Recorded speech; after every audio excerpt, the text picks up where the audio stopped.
सबैजना नमस्कार। यो स्लिभ्स चाहिँ अलिकति ठुलो र मोटो रहेको छ र दुईपट्टि चाहिँ स्टिल रहेको छ। यो चाहिँ मोस्टली चाहिँ ड्रप केबलको लागि यस्तोहरुको लागि युज गरिन्छ। कहिलेकाहीँ चुट्यो ओर्यो भने चाहिँ स्प्लाइस गर्नको लागि र यो सानो खालको चाहिँ कोरहरुको लागि यो चाहिँ अलिकति सानो छ। अब यो चाहिँ यसको लागि प्रोटेक्टिङ गर्नको लागि यो अब स्प्लाइस गरेपछि चाहिँ फेरि प्रोटेक्ट गर्नुको लागि यो बक्स भयो एउटा हैन। अब गर्दाखेरि तपाईले नर्मली सुरुमा हाल्नुपर्ने चीजहरु सुरुमा चाहिँ यो दुईतर्फी नै हाल्नुपर्ने हुन्छ हैन। यो दुईतर्फी हाल्नुपर्ने हुन्छ किनभने बादमा यसले नै उति गर्नुपर्ने हुन्छ। र स्लिभ्स अब मैले स्लिभ्स हाल्दिए हैन। अब म यसलाई छिल्छु। अब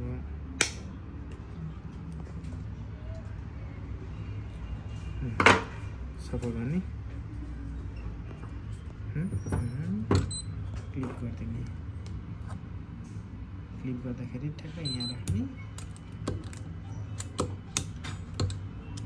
यहाँ हामीसँग चाहिँ कम्बोको A33 मेसिन छ। अब यसलाई म यसबाट म टेस्ट गर्न गइरहेको छु। यो ठ्याक्कै बस्छ यहाँनिर हैन। अनि यसलाई चाहिँ अलिक यो गर्दिने।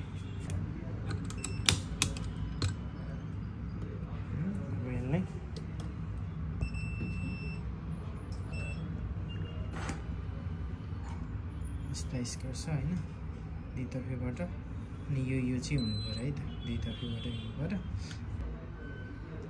ओके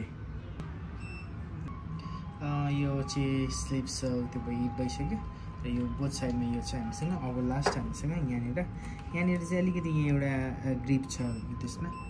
ग्रिपमा चाहिँ क्लिक भनेर राख्नुपर्ने हुन्छ।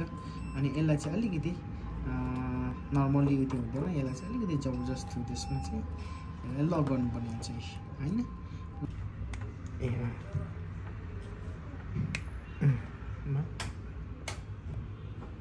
सो यसलाई चाहिँ यसरी टाइट गरिदिने।